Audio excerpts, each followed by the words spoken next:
Hormat Bapak Gubernur Jawa Tengah, yang terhormat Wali Kota Tegal, akan kami ucapkan di acara Gubernur Mengajar.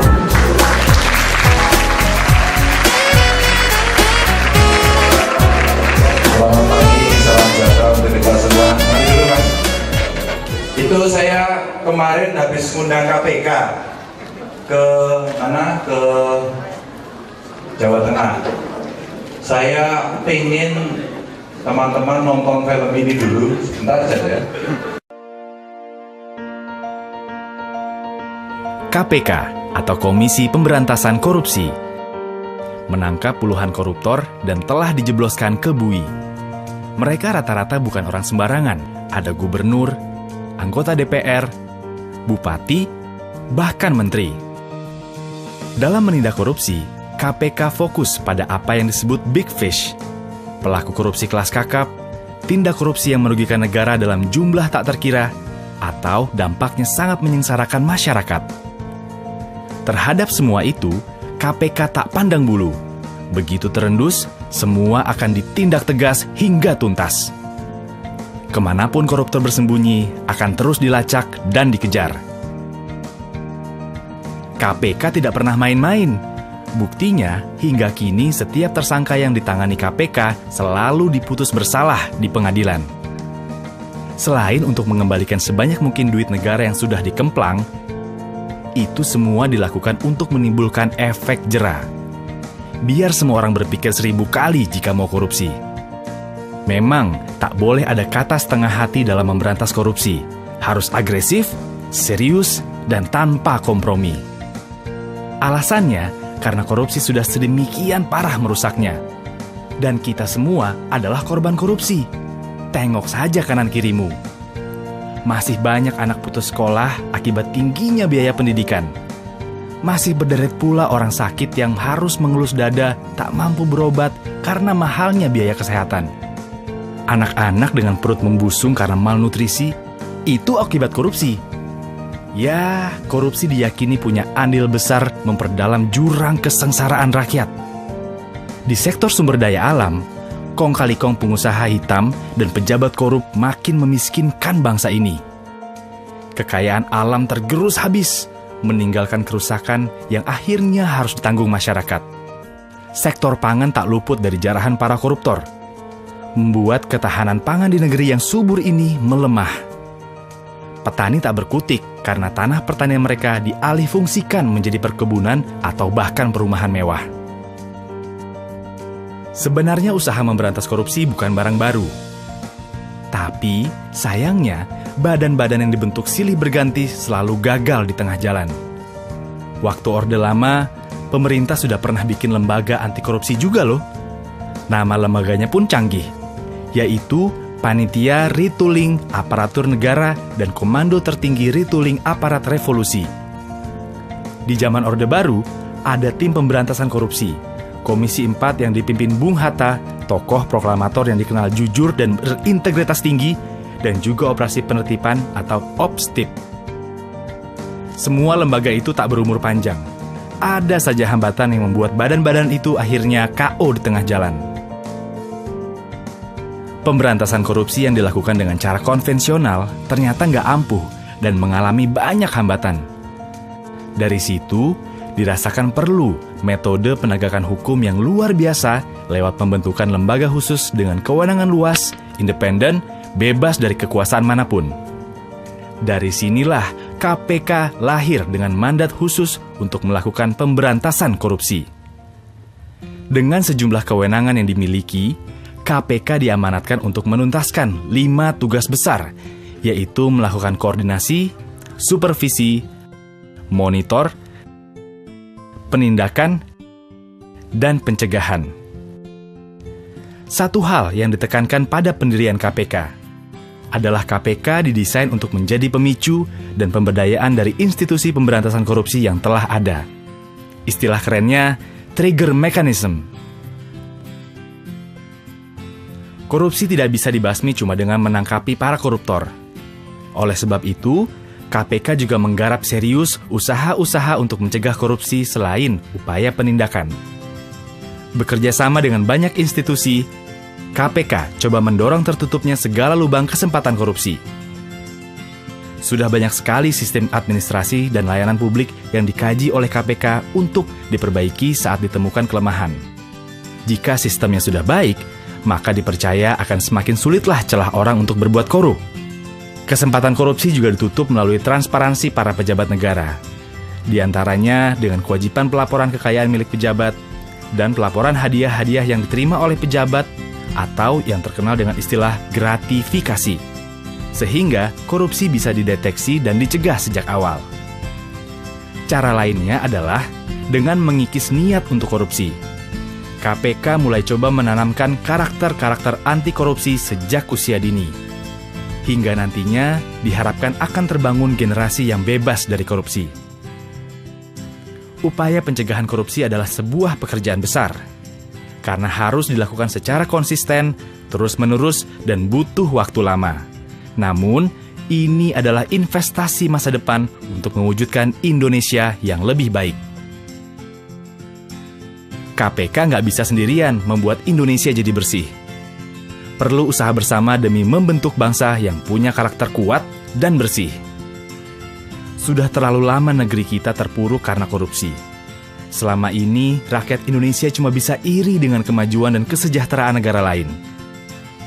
Kita tahu, Indonesia yang maju dan sejahtera cuma bisa diwujudkan kalau pemerintahan dan birokrasi bersih serta melayani. Tapi, masyarakat juga tak boleh membiarkan perilaku korup terjadi di sekitarnya. Dengan semangat anti korupsi dan kerja keras seluruh lapisan masyarakat bersama KPK, harapan itu masih ada. Ayo, membangun Indonesia yang bersih dari korupsi, yang maju sejahtera bersama KPK.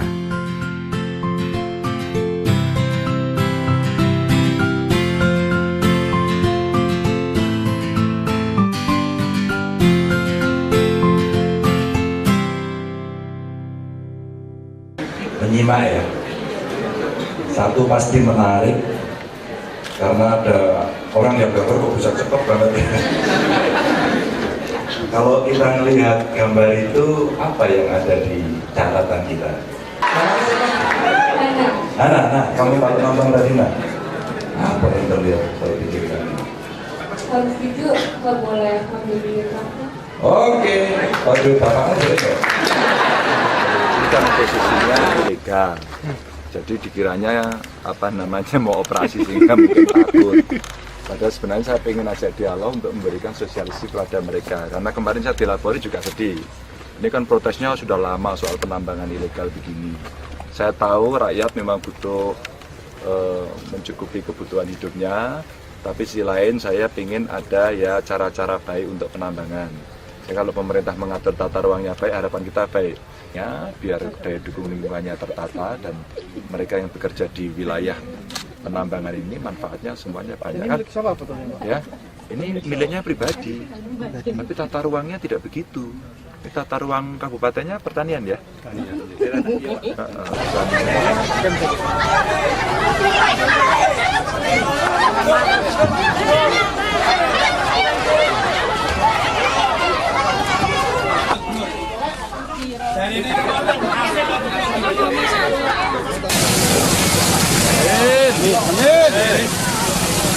Diret-diret. Nggih, Pak, bener. Pak, niki nek goleke tulis Nggih.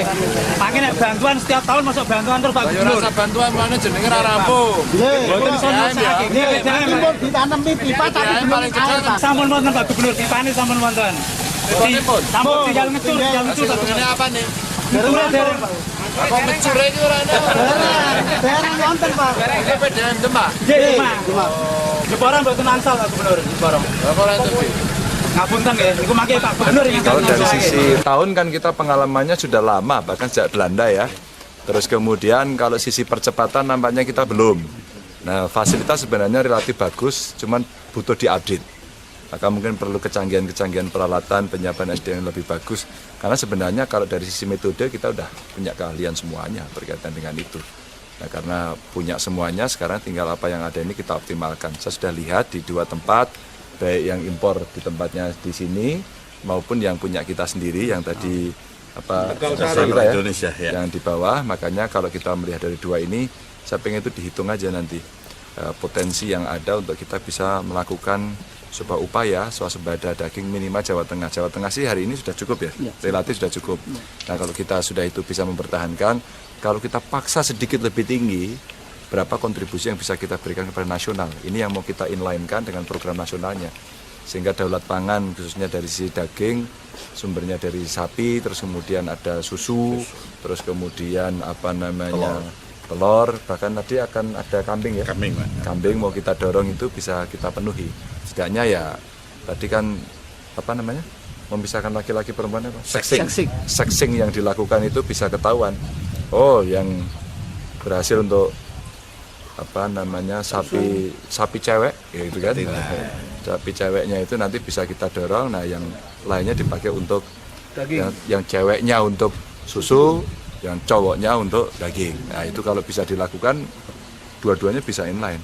Paling enggak ya kita. Ya saya sudah sejak Waisak kemarin sudah bicara di sini sama Pak Wapres agar khususnya dari umat Buddha mereka bisa bertemu gitu kan. Terus kemudian saya sih mulainya kepinginnya dengan melakukan semacam kongres Buddha dunia di Indonesia. Wah kalau itu bisa dilakukan semacam itu, kita akan tawarkan itu. Nah, kalau itu bisa, perencanaan itu bisa kita dorong sehingga pengelolaan ini ada kawasan ring satunya kita pelihara, tapi di situ ada satu space yang dipakai untuk umat Buddha yang datang free, beribadah free. Ya, kalau itu bisa, kemudian kita akan bisa kembangkan berikutnya membuat eventnya. Nah, event itulah event religius yang bisa kita kembangkan. Di luar itu bisa event tourism, event pengetahuan, termasuk tadi kita bicara sama Duta Besar Inggris ini untuk membuat semacam museum yang modern begitu, beberapa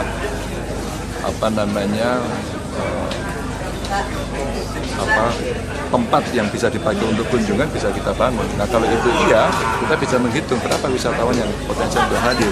Nah kalau iya, kita buatkan infrastrukturnya semua. Nah maka kita akan bicara, dan ternyata dari Kementerian Pariwisata juga akan bicara dengan umat Buddha, ini akan klop. Nah nanti kalau dia sudah bisa, maka mulai dari itu kita bisa dorong. Untuk gagasan naik dari panggung utama konservasi. Oh iya, kalau sudah kongres itu bisa disepakati. Bayangkan setiap Waisak seluruh umat Buddha datang ke sini. Wow. Anda bayangkan. Menggandeng negara lain dalam Oh pasti, jadi Buddhisnya ini yang saya minta kalau umpama Kongres Buddha Dunia bisa dilakukan di sini, mereka setuju, terus kemudian mereka bisa membuat kesepakatan Buddha seluruh dunia. Oke toh? Ya. Wow, sekarang itu umat Buddha luar biasa. Asia saja itu kalau kita bicara mulai dari Filipina, kemudian Thailand ya, sampai kemudian ke Jepang, Korea itu Buddhanya banyak. Masuk ke Cina, turun ke bawah ya sampai ke India. Itu dahsyat. Dan Eropa, Amerika sekarang umat Buddhanya bertambah juga. Jadi artinya kita bisa dorong bahwa sumbernya di sini. Kita mulai Pancraya pakai jamu di sebelah siapanya untuk Pancraya pagi hari ini. Kita lihat betapa dari Pak Ganjar, langsung semua siap. Dia akan bersama-sama karena apa lagi teman-teman media akan mengabadikan. Iya, untuk dinikmati warga sekitar PT Daldenis. Terima kasih Pak Ganjar dan kami undang untuk berada telah dilaksanakan dengan pembadi beserta masyarakat. Ibu sekalian, untuk bersama-sama memanjatkan doa syukur.